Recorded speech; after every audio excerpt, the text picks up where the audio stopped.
नमस्कार दोस्तों, एजुकेशन 24 में आपका स्वागत है। दोस्तों, आज का वीडियो आप सभी के लिए बहुत ही खास होने वाला है, क्योंकि आज के इस वीडियो में मैं आपको बीए फर्स्ट ईयर के सेकंड सेमेस्टर में आपका जो सब्जेक्ट है सोशियोलॉजी यानी कि समाजशास्त्र, उसके अंदर कौन कौन से क्वेश्चन आने वाले हैं, इस वीडियो के अंदर मैं आपको आने वाले क्वेश्चन के बारे में बताऊँगा। सो आप इस वीडियो को ध्यान से देखिएगा ताकि आपको आने वाले क्वेश्चन के बारे में अच्छे से पता चल सके।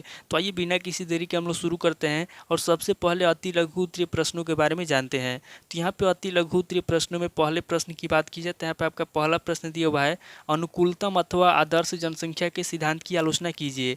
पहला प्रश्न कह रहा है जो अनुकूलतम अथवा आदर्श जनसंख्या है, यहाँ पे आपको अनुकूलतम अथवा आदर्श जनसंख्या के सिद्धांत की आलोचना करना है।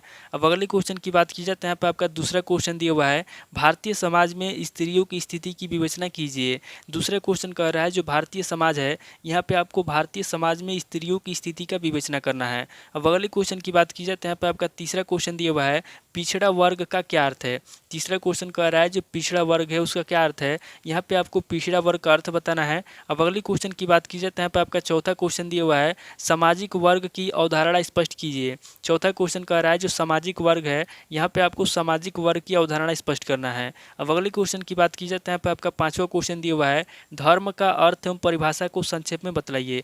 दूसरा क्वेश्चन कह रहा है जो धर्म है, यहाँ पे आपको सबसे पहले धर्म का अर्थ बताना है, उसके बाद आगे आपको धर्म की परिभाषा को संक्षेप में बतलाना है। अब अगली क्वेश्चन की बात की जाए तो यहाँ पे आपका छठा क्वेश्चन दिया हुआ है, हिंदू विवाह को परिभाषित कीजिए। छठा क्वेश्चन कह रहा है जो हिंदू विवाह है, यहाँ पे आपको हिंदू विवाह की परिभाषा लिखना है।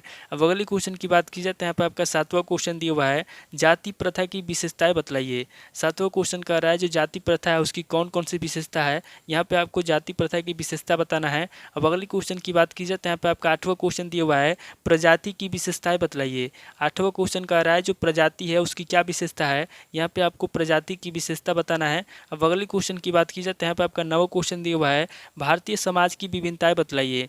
नवा क्वेश्चन कह रहा है जो भारतीय समाज है उसकी कौन कौन सी विभिन्नताएं हैं, यहाँ पे आपको भारतीय समाज की विभिन्नताएं बताना है। अब अगली क्वेश्चन की बात की जाए तो यहाँ पे आपका 10वां क्वेश्चन दिया हुआ है, गाँव या ग्रामीण समुदाय क्या है।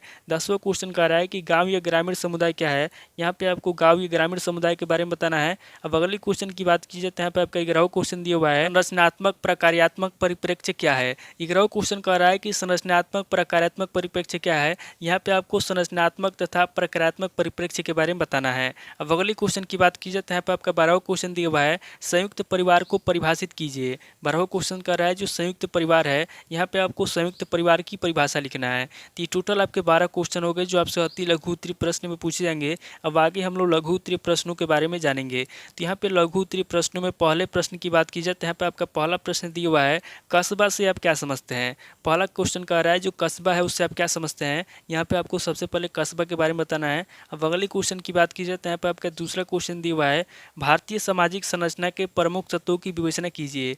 दूसरा क्वेश्चन दिया हुआ है जो भारतीय सामाजिक संरचना है, यहाँ पे आपको भारतीय सामाजिक संरचना के प्रमुख तत्वों की विवेचना करना है। अब अगले क्वेश्चन की बात की जाए तो यहाँ पे आपका तीसरा क्वेश्चन दिया हुआ है, भारतीय जनजातीय समस्याओं के प्रमुख कारण बताइए। तीसरा क्वेश्चन कह रहा है जो भारतीय जनजातीय समस्या है, यहाँ पे आपको भारतीय जनजातीय समस्याओं के प्रमुख कारण बताना है। यहाँ पे आपका चौथा क्वेश्चन दिया हुआ है, जाति व्यवस्था में आधुनिक परिवर्तनों की विवेचना कीजिए। चौथा क्वेश्चन कर रहा है जो जाति व्यवस्था है, यहाँ पे आपको जाति व्यवस्था में आधुनिक परिवर्तनों की विवेचना करना है। अब अगले क्वेश्चन की बात की जाए तो यहाँ पे आपका पांचवा क्वेश्चन दिया हुआ है, प्रतिलोम विवाह क्या है। पांचवा क्वेश्चन कह रहा है कि प्रतिलोम विवाह क्या है, यहाँ पे आपको प्रतिलोम विवाह के बारे में बताना है। अब अगले क्वेश्चन की बात की जाए तो यहाँ पे आपका छठा क्वेश्चन दिया हुआ है, विशिष्ट धर्म क्या है। छठा क्वेश्चन कह रहा है कि विशिष्ट धर्म क्या है, यहाँ पे आपको विशिष्ट धर्म के बारे में बताना है। अब अगले क्वेश्चन की बात की जाए तो यहाँ पे आपका सातवां क्वेश्चन दिया हुआ है, संयुक्त परिवार के प्रकारों की संक्षिप्त विवेचना कीजिए। सातवां क्वेश्चन कह रहा है जो संयुक्त परिवार है, यहाँ पे आपको सबसे पहले संयुक्त परिवार के प्रकारों के बारे में बताना है, उसके बाद आगे आपको इसके ऊपर संक्षिप्त में विवेचना करना है। अब अगले क्वेश्चन की बात की जाए तो यहाँ पे आपका आठवां क्वेश्चन दिया हुआ है, अन्य पिछड़ा वर्ग से आप क्या समझते हैं। आठवां क्वेश्चन कह रहा है जो अन्य पिछड़ा वर्ग है उससे आप क्या समझते हैं, यहाँ पे आपको अन्य पिछड़ा वर्ग के बारे में बताना है। अब अगले क्वेश्चन की बात की जाए तो यहाँ पे आपका नवा क्वेश्चन दिया हुआ है, जातिवाद से आप क्या समझते हैं, उसके विकास के कारणों पर प्रकाश डालिए। नवा क्वेश्चन कह रहा है जो जातिवाद है उससे आप क्या समझते हैं, यहाँ पे आपको सबसे पहले जातिवाद के बारे में बताना है, उसके बाद आगे आपको उसके विकास के कारणों पर प्रकाश डालना है। अब अगले क्वेश्चन की बात की जाए तो यहाँ पे आपका 10वां क्वेश्चन दिया हुआ है, भारत में नक्सलवाद के स्वरूपों की व्याख्या कीजिए। 10वां क्वेश्चन कर रहा है जो भारत में नक्सलवाद के स्वरूप है, यहाँ पे आपको नक्सलवाद के स्वरूपों के बारे में बताना है। तो टोटल आपके 10 क्वेश्चन हो गए जो आपसे लघु उत्तरीय प्रश्न में पूछे जाएंगे। अब आगे हम लोग दीर्घ उत्तरीय प्रश्नों के बारे में जानेंगे। तो यहाँ पे दीर्घ उत्तरीय प्रश्नों में पहले प्रश्न की बात की जाए तो यहाँ पे आपका पहला प्रश्न दिया हुआ है, भारतीय समाज किस प्रकार विविधता में एकता स्थापित करता है।